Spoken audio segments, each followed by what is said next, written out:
नमस्कार विद्यार्थी मित्रांनो, स्वागत आहे तुमचं आपल्या जीडीसीए कॉलेज या चॅनलमध्ये. मी डॉक्टर अशोक जोगदंड. तर आज आपण बघणार आहोत अपेक्षित प्रश्न पेपर नंबर 5 यासाठी सहकारी कायदा व इतर कायदे या विषयाबद्दल. तर जे काही प्रश्न येणार आहेत म्हणजे येथील याची शक्यता जास्त आहे, असे प्रश्न आपण आज बघणार आहोत या व्हिडिओमध्ये. पूर्ण व्हिडिओ शेवटपर्यंत बघा. हा व्हिडिओ 2 पार्ट मध्ये येईल. या व्हिडिओमध्ये आपण बघणार आहोत प्रश्न क्रमांक 1 ते 5 विभागावाईज आपण बनवलेला आहे. विभाग 1, 2, 3, 4, 5 आणि 6 अशा प्रकारे.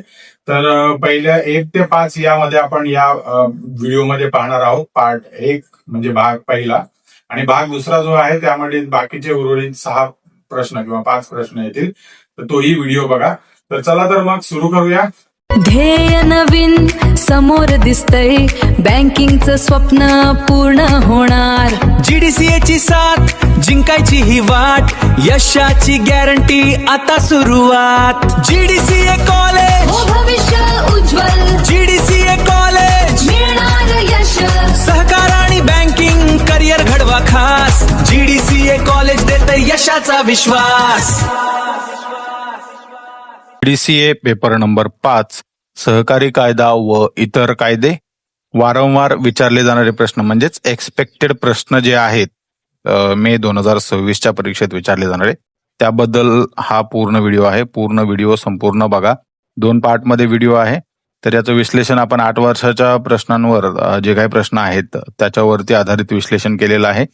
विभाग वाईज याची डिव्हिजन केलेलं आहे 5 विभागामध्ये. तर पार्ट 1 मध्ये आपण अर्धे प्रश्न बघणार आहोत आणि पार्ट 2 मध्ये बाकी उर्वरित अर्धे प्रश्न. तर विभाग 1 जो असतो पहिला, नेहमी रिकाम्या जागा, हा दरवर्षी येतो ऍक्च्युली प्रश्न. त्यामध्ये 6 प्रश्न येतात साधारणपणे. तर त्या 6 प्रश्नांपैकी आता वारंवार विचारले जाणारे प्रश्न यामध्ये आपण पाहणार आहोत. प्रश्न आणि त्याचं उत्तर काय आहे या पद्धतीमध्ये. पहिला प्रश्न काय विचारला जाऊ शकतो? सभासदांना जास्तीत जास्त लाभांश वाटपाची मर्यादा किती आहे? 15%. त्याचं उत्तर आहे निबंधक रेकॉर्ड जप्त करण्याचा अधिकार कलम डॅश डॅश अंतर्गत असतो किंवा येतो. तर याचं उत्तर आहे कलम 79.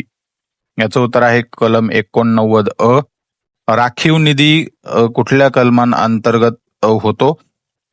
तर कलम 66 याचं उत्तर आहे. वसुली दाखला कलम 101 याचं उत्तर आहे. सहकारी संस्था विनोंदणी. आता विनोंदणी आणि नोंदणी 2 वेगवेगळे प्रकार आहेत खरं तर, ते लक्षात ठेवा. सहकारी संस्था विनोंदणी कलम 21 खुले सभासदत्व कलम 22. सहकारी संस्था नोंदणी कलम 9. म्हणजे आता इथे बघा, वरती विनोंदणी आणि नोंदणी या दोन्हीमध्ये गोंधळ जास्त होऊ शकतो, त्यामुळे गोंधळ करू नका. लवादा नेमणूक बहुराज्यीय कलम 84 ला अंडरलाईन करायचे रिकामा जागा लिहिताना. नोंदणीकृत सावकाराचे आर्थिक वर्ष, जसं आपण पूर्वीच्या व्हिडिओमध्ये पाहिलं, 1 जानेवारी ते 31 डिसेंबर असं असतं. सहकारी संस्था व सभासद यांच्यामधील वाद डॅश डॅश कडे सोपवला जातो. लवादा किंवा सहकारी न्यायालयाकडे सोपविला जातो. आता हे जे आहे नोंदणीकृत सावकाराचे आर्थिक वर्ष जर सावकाराचं विचारलं तर नेहमी लक्षात ठेवा 1 जानेवारी ते 31 डिसेंबर. कारण आपल्या याच्यासारखं ते नसतं, कारण जे आपलं रेग्युलर आहे आर्थिक वर्ष तसं नसतं, ते वेगळं असतं. सो त्यामुळे तो गोष्ट आणि ते पॉइंट महत्वाचा आहे खरं तर. नोंदणीनंतर प्रथम सर्वसाधारण सभा डॅश डॅश महिन्यात घेतली पाहिजे किंवा 3 महिन्यात घेतली पाहिजे. वार्षिक सर्वसाधारण सभा आर्थिक वर्ष संपल्यावर डॅश डॅश महिन्यात किंवा 6 महिन्यात घेतली पाहिजे. लेखापरीक्षण दोष दुरुस्ती अहवाल डॅश डॅश महिन्यात सादर करावा लागतो, 6 महिन्यात. लेखापरीक्षण दोष दुरुस्ती अहवाल डॅश डॅश नमुन्यात दिला जातो, नमुना झेड म्हणतो आपण त्याला. निबंधकाने चौकशी डॅश डॅश कलम अंतर्गत होते किंवा करतो असं म्हणूया. कलम 83, कलम 88 असं लिहायचं आहे. उपसा जलसिंचन सहकारी संस्था किमान डॅश डॅश सभासद असतात, 10 सभासद लागतात. उपसा जलसिंचन व गृहनिर्माण संस्था किमान डॅश डॅश सभासद असतात, 10 सभासद असतात. यामध्ये दोन्हीमध्ये 10च लिहायचंय जर हा प्रश्न आला तर. कलम 83 अन्वये चौकशी डॅश डॅश द्वारे होते, निबंधकाद्वारेच होतात. 83 अन्वये जर चौकशी विचारली तर निबंधकाचं उत्तर येईल. संस्थेच्या नोंदणीचा दाखला हा नोंदणीचा डॅश डॅश आहे पुरावा. उपविधी दुरुस्ती अर्जावर डॅश डॅश निबंधकाने उपविधी दुरुस्ती अर्जावर निबंधकाने डॅश डॅश महिन्यात निर्णय घ्यावा, 2 महिन्यात निर्णय घ्यावा, असं याचं उत्तर असायला पाहिजे. आता हे जे आहे हा झाला विभाग 1, ज्यामध्ये आपण गाळलेल्या जागा किंवा रिकाम्या जागा भरा याबद्दल बघितलं. विभाग 2 ज्यामध्ये चूक की बरोबर किंवा त्याचं स्पष्टीकरण लिहा असं विचारलं गेलं तर त्या पद्धतीमध्ये तुम्हाला स्पष्टीकरण पण लिहायचंय. कसं स्पष्टीकरण येऊ शकतं, तर का चूक आहे आणि का बरोबर आहे या पद्धतीमध्ये लिहायचं. आता विधान याचं काय, सर्व सहकारी संस्था निवडणुका SCEA मार्फत होतात, हे बरोबर उत्तर आहे. हा 2017 आणि 20 ला आला होता प्रश्न. बचत गटांना निबंधकांकडे नोंदणी करणे आवश्यक नाही, हे बरोबर उत्तर आहे. 17 मध्ये आला होता हा प्रश्न. त्याचं कारण पण लिहायचं ऍक्च्युली का नाहीये, कारण निबंधकाकडे गरजेचंच नाहीये बचत गटांना नोंदणी करणं. सो त्याचं थोडंसं कारण लिहू शकता तुम्ही. संस्था व सभासद यांच्यामधील वाद निबंधकाकडे दाखल होतो, चूक आहे उत्तर. प्रत्येक संस्थेने वित्तीय वर्ष संपल्यावर 4 महिन्यात लेखापरीक्षण करावे, हे चूक आहे. निबंधक वार्षिक सभेसाठी 3 महिन्याची मुदतवाढ देऊ शकतो, हे बरोबर आहे. भारतीय कंपनी कायदा 1956 नुसार नोंदवलेली कंपनी सहकारी संस्थेची सभासद होऊ शकत नाही, हे चूक आहे. कलम 22 मध्ये खुले सभासदत्वाची तरतूद आहे, हे बरोबर आहे. वार्षिक सर्वसाधारण सभेत वैधानिक लेखापरीक्षणाची नेमणूक करण्याचा अधिकार आहे, हे बरोबर उत्तर आहे. हे बरोबर जवळजवळ 4 वर्ष लगातार आलेलं आहे. कोणत्याही सहकारी संस्थेच्या राज्य सरकार व्यतिरिक्त कोणताही सभासद 20% पेक्षा जास्त भाग खरेदी करू शकत नाही, हे बरोबर आहे. 2018 मध्ये आला होता. सहकारी संस्थेची नोंदणी अर्ज 3 महिन्यात निकाली काढणे आवश्यक आहे, बरोबर आहे. 2018 मध्ये आला होता. सहकारी संस्था तिच्या नफ्यातून राखीव निधी उभारू शकते, हे पण बरोबर आहे. जवळपास 5 वर्षावर हा प्रश्न आला होता. सावकार वर्षाच्या जानेवारी ते मार्च दरम्यान नवीन अनुज्ञप्तीसाठी अर्ज करू शकतो, हे बरोबर आहे. संस्थेच्या नोंदणीचा दाखला हा नोंदणीचा पुरावा असतो, हे बरोबर आहे. मागे आपण गाळलेल्या जागामध्ये पाहिलं होतं. सहकारी संस्थांच्या निवडणुका सहकार आयुक्त व निबंधक घेतात, हे चूक आहे. निबंधक वार्षिक सभेसाठी 1 महिन्याची मुदतवाढ देऊ शकतो, हे चुकीचं आहे. बहुराज्यीय सहकारी संस्था अधिनियम 2002 एकापेक्षा जास्त राज्यात कार्यरत संस्थांना लागू आहे, बरोबर आहे. 2020 आणि 25 मध्ये गेल्या आपण व्हिडिओमध्ये पण पाहिलं होतं हे. निबंधक सहकारी संस्थेचे रेकॉर्ड जप्त करू शकत नाही, चूक आहे हे उत्तर. 2022 मध्ये विचारलं गेलं होतं. सर्व करार म्हणजे संमती असतात, पण सर्व संमती म्हणजे करार असत नाहीत, हे बरोबर आहे. APMC 1963 अन्वये बाजार समिती ही सहकारी संस्था असते, चुकीचं आहे. सावकाराचे आर्थिक वर्ष 1 एप्रिल ते 31 मार्च असते, हे चूक आहे. कारण सावकाराचे आर्थिक वर्ष जे आहे आपण मागेच पाहिलं की 1 जानेवारी ते 31 डिसेंबर हे असतं. निबंधक सहकारी संस्थेचे वर्गीकरण बदलू शकतो, हे बरोबर आहे. अव्यावसायिकाच्या विरोधात दावा दाखल करण्यासाठी निबंधकाची परवानगी लागते, बरोबर आहे. बहुराज्यीय सहकारी संस्थेचे कार्यक्षेत्र एका राज्यापेक्षा कमी असते, चुकीचं आहे. कारण बहुराज्यीय म्हटल्यानंतर सर्व राज्यांचं त्याचं कार्यक्षेत्र किमान 2 राज्याचं कार्यक्षेत्र असतं. लेखापरीक्षणात फसवणुकीचा अहवाल आल्यावर निबंधक लेखापरीक्षकाला FIR दाखल करण्यास परवानगी देतो, हे बरोबर आहे. MCS अधिनियम 1960च्या कलम 30 नुसार सहकारी संस्थेचे सभासदत्व संपुष्टात येते, हे बरोबर आहे. 2024 मध्ये विचारलं गेलं होतं. नोंदणीकृत सावकाराचे आर्थिक वर्ष 1 जानेवारी ते 31 डिसेंबर असते, बरोबर आहे. 2024 आणि 25 ला विचारला गेलेला होता हा प्रश्न. पहिली सर्वसाधारण सभा नोंदणीनंतर 5 महिन्यात बोलवणे आवश्यक आहे. लेखापरीक्षण दोष दुरुस्ती अहवाल झ नमुन्यात तयार करण्यात येते, हे बरोबर आहे.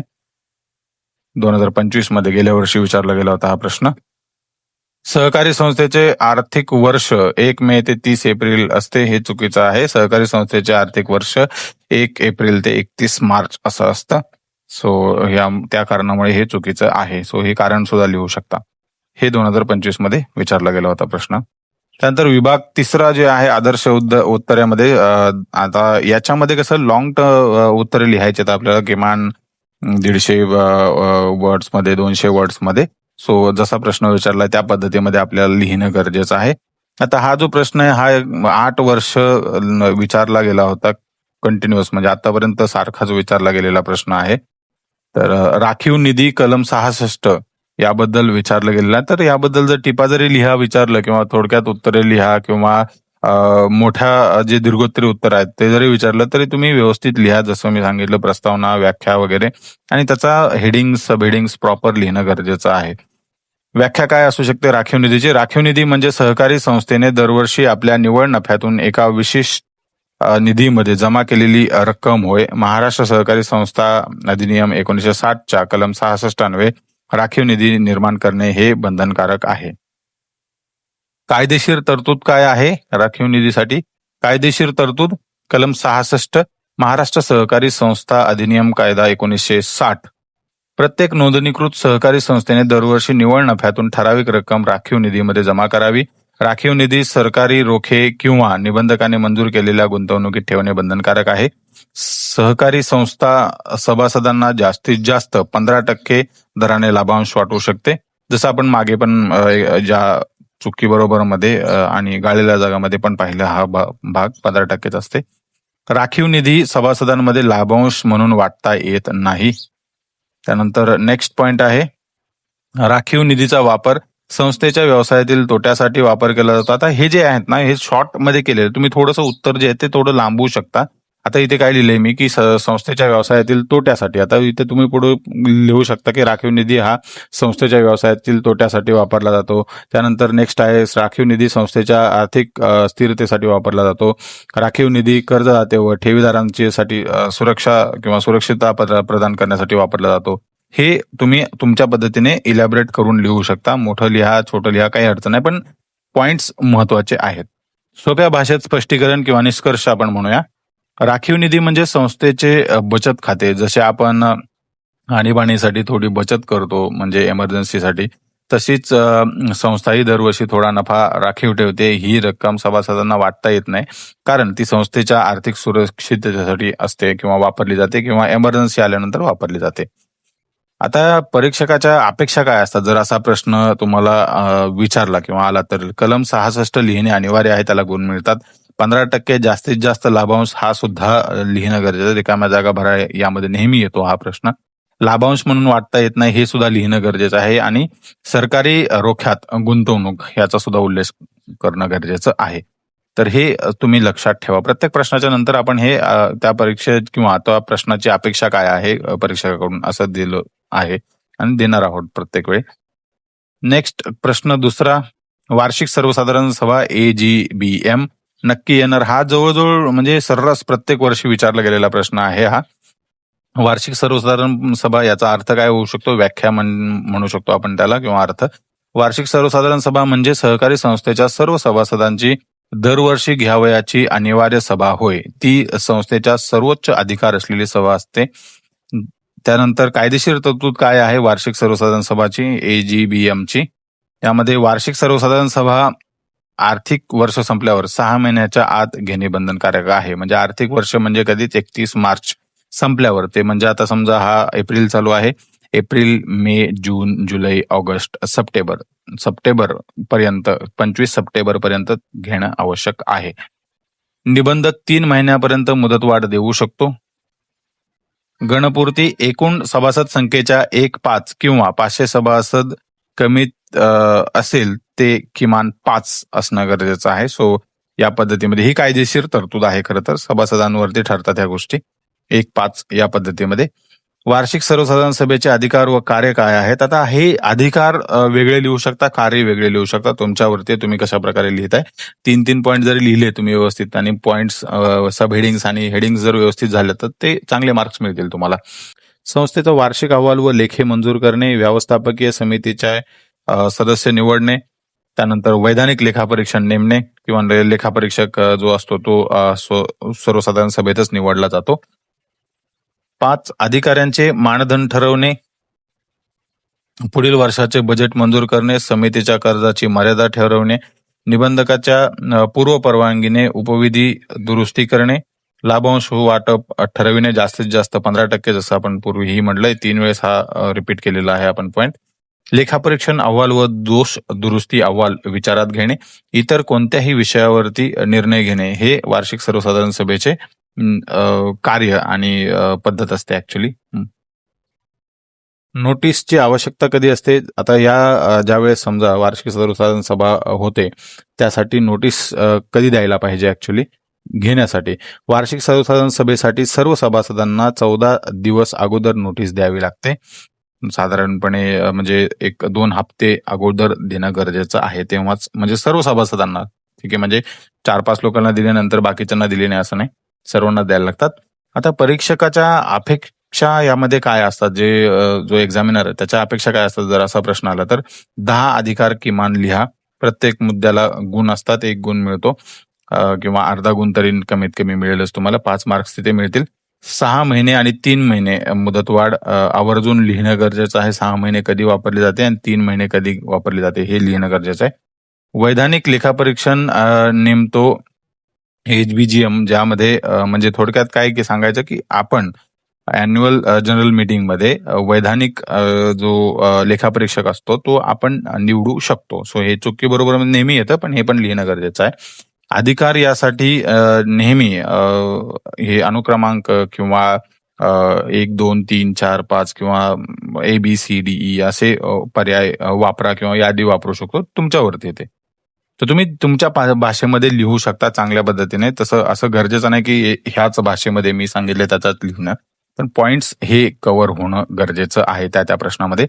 सहकारी संस्था नोंदणी प्रक्रिया हा प्रश्न जो आहे तो म्हणजे येऊ शकतो, कारण जवळजवळ 7 वेळा आलेला आहे. 8 वर्षापैकी 7 वर्ष लगातार प्रश्न आलेला आहे हा. आता सहकारी संस्थेची नोंदणी प्रक्रिया जी आहे ना, त्याच्याबद्दल तुम्ही थोडंसं इंट्रोडक्शन पण लिहू शकता. त्यानंतर तुम्ही तुमच्या पद्धतीने, तुम्हाला जर समजा याची व्याख्या माहित असेल, व्याख्या लिहू शकता, तुमच्यावरती आहे. पण आता तुम्ही डायरेक्ट, कारण हा जो प्रश्न आहे सो साधारणपणे 10 मार्क्सला असू शकतो, 12 मार्क्सला असू शकतो किंवा 7 मार्कला असतो, डिपेंड. कायदेशीर तरतूद काय आहे? कलम 9 महाराष्ट्र सहकारी संस्था अधिनियम 1960 कलम 9 मध्ये याची कायदेशीर तरतूद आहे. कशाची? सहकारी संस्था नोंदणी प्रक्रियेची. 10 किंवा त्यापेक्षा जास्त व्यक्ती काही अपवाद वगळता जे करार करण्यास सक्षम आहेत ते सहकारी संस्था स्थापन करू शकतात. सो हा एक याचा कायदेशीर तरतूद आहे. आता नोंदणी प्रक्रिया व त्याचे टप्पे काय आहेत हे बघूया आपण. आता हे टप्पे जे आहेत तिथे तुम्ही नंबर्स द्या, 1, 2, 3, 4, 5. मी आता ते सिरियलने नंबर्स दिलेले आहेत, ऑटोमॅटिकली ते आलेले आहेत खरं तर. तर नोंदणी प्रक्रियेचे क्रमवार टप्पे काय येऊ शकतात? ज्यामध्ये उद्योजक म्हणजेच प्रवर्तक एकत्र येतात आणि संस्था स्थापनेच्या गरजेबद्दल चर्चा करतात, पहिला. त्यानंतर दुसरा आहे प्रारूप उपविधी तयार करतात आणि मंजूर करून घेतात. तिसरा निबंधकाकडे विहित नमुन्यात नोंदणीसाठी अर्ज करतात. चौथा अर्जासोबत प्रस्तावित नाव, पत्ता, कार्यक्षेत्र, उद्दिष्ट, प्रवर्तकाची यादी यामध्ये येते. 5 अर्जासोबतच उपविधींची प्रत, प्रवेश शुल्काच्या पावत्या, सभासदांची संमतीपत्रे, या सर्व गोष्टी याच्यामध्ये येतात. निबंधक अर्जाची 2 महिन्यात तपासणी करतात. नेक्स्ट, समाधानी झाल्यास निबंधक संस्था नोंदवितात आणि नोंदणी दाखल करतात किंवा त्याचा दाखला देतात किंवा पुरावा देतात. नोंदणी दाखला नोंदणीचा निश्चित पुरावा असतो, म्हणजे तुमची संस्था रजिस्टर झालेली आहे यामध्ये. नकार दिल्यास निबंधकाने लेखी कारणे द्यावीत. जर समजा तुमची नोंदणी झालीच नाही तुमच्या संस्थेची, तर त्याचं कारण काय आहे तर त्याची लेखी माहिती देणं गरजेचं आहे. सहकारी न्यायालयात अपील करता येते. जर समजा तुम्हाला नाही दिली तर लेखी कारणे, तर तुम्ही सहकारी न्यायालयात अपील करू शकता. नेक्स्ट, परीक्षकाच्या अपेक्षा काय असतात जर असा प्रश्न आला तर? कलम 9 नोंदणीसाठी हा नक्की उल्लेख करणं गरजेचं आहे. 2 महिन्यात हा निर्णय घेणे हा सुद्धा महत्वाचा टप्पा आहे आणि हे सुद्धा मेन्शन करणं गरजेचं आहे. नोंदणी दाखला हा नोंदणीचा पुरावा, हे नेहमी चुकी बरोबर मध्ये येतं. भारतीय कंपनी कायद्याखाली ज्या काही कंपन्या किंवा ज्या काही नोंदवलेल्या कंपनी सभासद यामध्ये होऊ शकतात. सो हा सुद्धा खूप महत्वाचा पॉइंट आहे, हे सुद्धा तुम्ही लिहू शकता. प्रश्न क्रमांक 4 कशा प्रकारे येऊ शकतो? परिसमापक म्हणजेच अवसायक अधिकार, त्याचे परिसमापकाचे अधिकार काय आहेत? कलम 102 हा नक्की येणारा प्रश्न यावर्षी 100% येऊ शकतो. परिसमापक याचा अर्थ किंवा व्याख्या काय आहे? जेव्हा सहकारी संस्था बंद करण्याचा किंवा अवसायन आदेश दिला जातो तेव्हा निबंधक परिसमापकाची नेमणूक करतात. परिसमापक संस्थेची सर्व मालमत्ता व देणी जमा करतो आणि त्याचे नियमाप्रमाणे वाटप करतो. परिसमापकाचे अधिकार काय असू शकतात यामध्ये, कारण विचारलंच आहे आपल्याला त्याचे अधिकार. कलम 102 नुसार काय अधिकार आहेत. परिसमापकाचे अधिकार कलम 102 याला तुम्ही अंडरलाईन करा तुमच्या याच्यासाठी सोयीसाठी, आणि तुम्ही परीक्षेत लिहिताना असंच लिहा अंडरलाईन करून व्यवस्थित, हेडिंग्स आणि सब हेडिंग्स प्रॉपर. पॉइंट्स खूप महत्वाचे आहेत. संस्थेची सर्व मालमत्ता, खाती, दस्तावेज ताब्यात घेणे, सर्व मालमत्ता रोख स्वरूपात वसूल करणे, संस्थेविरुद्धच्या सर्व दाव्यांची चौकशी करणे, संस्थेच्या वतीने दावे दाखल करणे व बचाव करणे, लिलावाद्वारे किंवा अन्य प्रकारे मालमत्ता विकणे, धनको व सभासद यांच्यात प्राधान्यक्रमाने संपत्ती वाटप करणे, संस्थेचे नुकसान केलेल्या अधिकाऱ्यांविरुद्ध चौकशी करणे, सभासदांकडून न भरलेल्या भागांसाठी मागणी करणे, संस्थेची सर्व देणी ठरवणे व निकाली काढणे, अवसायनासाठी आवश्यक ते सर्व कार्य करणे किंवा ज्या ज्या गोष्टी आवश्यक आहेत त्या करणे, हे परिसमापकाचे अधिकार आहेत.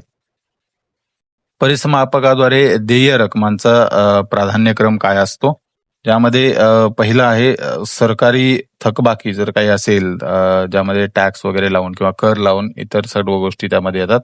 नंतर आहे प्रतिभूत कर्जदाते, जे कर्जदाते आहेत त्यांच्यासाठी. त्यानंतर तिसरा क्रम आहे कर्मचाऱ्यांची थकबाकी काही असेल, वेतन, PF किंवा ग्रॅज्युटी वगैरे काही जे काय असेल हे सर्व देणे. अप्रतिभूत कर्जदाते किंवा ठेवीदार यांचा. त्यानंतर 5वा आहे सभासदांचे शेअर भांडवल. 6वा आहे उर्वरित रक्कम सहकार शिक्षण निधीमध्ये जे काही असतील त्यामध्ये टाकून देणे. सो परीक्षकाच्या अपेक्षा काय असतात एक्झामिनरच्या या प्रश्नासाठी, जर हा प्रश्न आला आणि त्याच्या अपेक्षा काय आहेत, काय असायला पाहिजे उत्तरामध्ये. अवसायकाविरुद्ध दावा करण्यास निबंधकाची परवानगी लागते, हे चुकी बरोबर मध्ये येतच खरं, आणि हे ह्याच्यामध्ये मेन्शन करणं गरजेचं आहे. हा जरी प्रश्न आला तरी प्राधान्यक्रम यादी लिहिणे, आणि ते लक्षात ठेवा प्राधान्यक्रम परीक्षकाला ह्या गोष्टी आवडतात क्रमाने लिहिलेल्या. कलम 102चा उल्लेख करणं अनिवार्य आहे. परिसमापक व प्रशासक यांच्यात गोंधळ करू नका, कारण हे दोन वेगवेगळे असतात. प्रश्न 5वा काय आहे, सहकारी संस्थेचे लेखापरीक्षण म्हणजेच याला आपण ऑडिट म्हणतो. तर हा विचारला गेलेला प्रश्न आहे. जवळजवळ 8 वर्षापैकी 8ही वर्ष, जर समजा 2016 पासून बघितलं आपण तर याचा अर्थ किंवा याची व्याख्या काय असू शकते. सहकारी संस्थेचे लेखे, नोंदी व आर्थिक विवरणपत्राची ती पडताळणी करणे म्हणजे लेखापरीक्षण होय. याची व्याख्या म्हणा, अर्थ म्हणा किंवा इंट्रोडक्शन, काही तुम्हाला योग्य वाटेल तसं लिहू शकता किंवा प्रस्तावना जरी म्हटलं तरी चालेल. महाराष्ट्र सहकारी संस्था अधिनियम 1960च्या कलम 81 अन्वये लेखापरीक्षण हे बंधनकारक आहे. हे कलम लक्षात ठेवणं गरजेचं आहे, तुम्हाला कलम लक्षात ठेवावंच लागतील. त्यानंतर लेखापरीक्षणाचे प्रकार काय आहेत लेखापरीक्षणाचे. आता आपण पूर्वीही हे प्रकार पाहिले आहेत, आजही हे प्रकार आपण पाहणार आहोत. यामध्ये लेखापरीक्षणाचे प्रकार काय, वैधानिक लेखापरीक्षण म्हणजे स्टॅट्युटरी ऑडिट. वार्षिक सर्वसाधारण सभेने नेमलेल्या लेखापरीक्षकाद्वारे नियमित लेखापरीक्षण होते, याद्वारे म्हणजेच स्टॅट्युटरी ऑडिट, आणि किमान हे वर्षातून एकदा करणं आवश्यक आहे. चाचणी लेखापरीक्षण म्हणजेच टेस्ट ऑडिट. विशिष्ट बाबीचे लेखापरीक्षण कलम 81(3) क द्वारे केले जाते. आणि विशेष लेखापरीक्षण म्हणजेच स्पेशल ऑडिट. हे स्पेशल ऑडिट जे आहे ते निबंधकाच्या आदेशाने विशेष परिस्थितीमध्ये केले जाते किंवा स्पेशल एखाद्या ट्रान्झॅक्शनसाठी केले जाते. पुनर्लेखापरीक्षण म्हणजेच रिऑडिट म्हणतो आपण त्याला. रिऑडिट हे पहिले लेखापरीक्षण दोषपूर्ण असल्यास केले जाते आणि पहिलं लेखापरीक्षण कंप्लीट झाल्यानंतर केलं जातं रिऑडिट. त्यानंतर खर्च लेखापरीक्षण म्हणजेच कॉस्ट ऑडिट आपण म्हणतो. खर्च लेखापरीक्षण हे जे आहे ते कार्यक्षमता तपासण्यासाठी केलं जातं किंवा ज्या संस्थेची कार्यक्षमता काय आहे किंवा कॉस्ट कशा प्रकारे डिवाइड झालेली आहे त्या तपासण्यासाठी खर्च ऑडिट किंवा लेखापरीक्षण, खर्च लेखापरीक्षण किंवा कॉस्ट ऑडिट केलं जातं. तर हे तुम्ही किमान 5 तरी लिहा. ऍक्च्युली अजून बरेचसे आहेत ऑडिट ऍक्च्युली, तर ते तुम्ही 5 जरी लिहिले तरी बेस्ट सफिशियंट आहे तुम्हाला. लेखापरीक्षण दोष दुरुस्ती अहवाल काय आहे. लेखापरीक्षणानंतर संस्थेने 6 महिन्यात निबंधकाकडे लेखापरीक्षण दोष दुरुस्ती अहवाल सादर करावा. हा अहवाल ज नमुन्यात म्हणजे फॉर्म Z मध्ये तयार केला जातो. लेखा परीक्षणात आढळलेल्या त्रुटी व दोष कसे दुरुस्त केले हे या अहवालात नमूद करणं गरजेचं असतं किंवा आवश्यक असतं. आता हे जे पॉइंट्स आहेत ना, जिथे जिथे आपण हे डॉट्स लिहिले आहेत ते वेगवेगळे पॉइंट्स आहेत. तर तुम्ही जिथे तुमचा पॉइंट संपेल तिथून लगेच दुसरा पॉइंट सुरू करू नका. त्याच्या खाली लिहा नेक्स्ट ओळीमध्ये, जेणेकरून ते जरा थोडंसं स्टँडर्ड आणि चांगल्या पद्धतीचं वाटतं. लेखापरीक्षकाचा विशेष अहवाल काय आहे? लेखापरीक्षकाचा विशेष अहवाल यामध्ये फसवणूक किंवा गैरव्यवहार आढळल्यास लेखापरीक्षकाने निबंधकाकडे विशेष अहवाल सादर करावा. हा अहवाल मिळाल्यावर निबंधक लेखापरीक्षकाला गुन्हा नोंदवण्यासाठी FIR परवानगी देतात, FIR नोंदवू शकतात. तर या पद्धतीमध्ये लिहायचं आहे. आणि हा जर प्रश्न आला तर परीक्षकाच्या अपेक्षा काय असतात या प्रश्नाच्या उत्तरामध्ये कलम 81 लेखापरीक्षांसाठी हा जरूर उल्लेख करावा लागतो याचा. 6 महिने व नमुना किंवा झेड म्हणू शकतो आपण त्याला. रिकाम्या जागा भरामध्ये हा नेहमी विचारला जातो आणि हा मेन्शन करणं सुद्धा गरजेचं आहे. हा प्रश्न आला तर दीर्घोत्तरामध्ये 5 प्रकारचे लेखापरीक्षण लिहिणे कमीत कमी गरजेचं आहे. याला पूर्ण गुण मिळतील 5. एका प्रश्नाला 1 गुण, असे 5 गुण मिळतील तुम्हाला 5 लेखापरीक्षणाचे प्रकार लिहिले तर. AGBM म्हणजेच अॅन्युअल जनरल बॉडी मीटिंग, यामध्ये वैधानिक लेखापरीक्षक नेमता येते हे सुद्धा यात लिहिणं गरजेचं आहे, याचा उल्लेख करणं गरजेचं आहे. आणि हे चुकी बरोबर किंवा गाळलेल्या जागामध्ये सुद्धा येऊ शकतं. तर हे पूर्ण 5 प्रश्न आपण पाहिले आहेत. आपण आता पार्ट 2 मध्ये उर्वरित बाकी प्रश्न पाहूया. कुठले प्रश्न येऊ शकतात आणि तुम्ही काय टाळायला पाहिजे, काय करायला पाहिजे आणि कुठली गोष्ट जास्त प्रमाणात करायला पाहिजे हेही तुम्हाला पार्ट 2 मध्ये समजेल. तर पार्ट 2 पूर्ण व्यवस्थित बघा. त्यासाठी तुम्हाला पार्ट 2 साठी वाट बघावी लागेल. तो साधारणपणे उद्या वगैरे येऊन जाईल पार्ट 2. तोही व्यवस्थित बघा आणि प्रश्न व्यवस्थित सॉल्व्ह करा आणि टाइम लावून प्रश्न सॉल्व्ह करण्याचा प्रयत्न करा. मी वारंवार सांगतोय कारण लिहिण्याची सवय नसते आपल्याला. शक्य करून बरेचसे जे वर्किंग प्रोफेशनल आहेत त्यांना खरोखर लिहिण्याची सवय नसते. तर त्यामुळे तुम्ही लिहिण्याची सवय नक्की लावा. तर हा होता भाग 1. अपेक्षित प्रश्न जे आहेत येणारे, जे येण्याची शक्यता जास्त आहे मे 2026 एक्झाम मध्ये, त्यासाठी आपण पूर्ण सर्व गोष्टी सविस्तर पाहिल्या. कुठले प्रश्न येऊ शकतात किंवा कुठल्या प्रश्नांमध्ये जास्त चर्चा करायला हवी अशा पद्धतीचे प्रश्न येणार आहेत किंवा येतील याबद्दल. तर तेच प्रश्न येतील असं नाही, त्याच्या आधारे प्रश्न येणार. सो त्याच्यामुळे तो तुम्ही व्यवस्थित करा, बघा व्यवस्थित. कुठे नाही समजलं तर कॉल करा. तर मी आहेच तुम्हाला गाईड करण्यासाठी. हा व्हिडिओ जर आवडला असेल तर व्हिडिओ लाईक करा, शेअर करा आपल्या गरजू विद्यार्थ्यांपर्यंत, ज्यांना GDCA ची परीक्षा द्यायची आहे त्यांना खूप मदत होऊ शकते या व्हिडिओची. या पुढील व्हिडिओमध्ये पार्ट 2 घेऊन उर्वरित प्रश्नांसह. तोपर्यंत नमस्कार.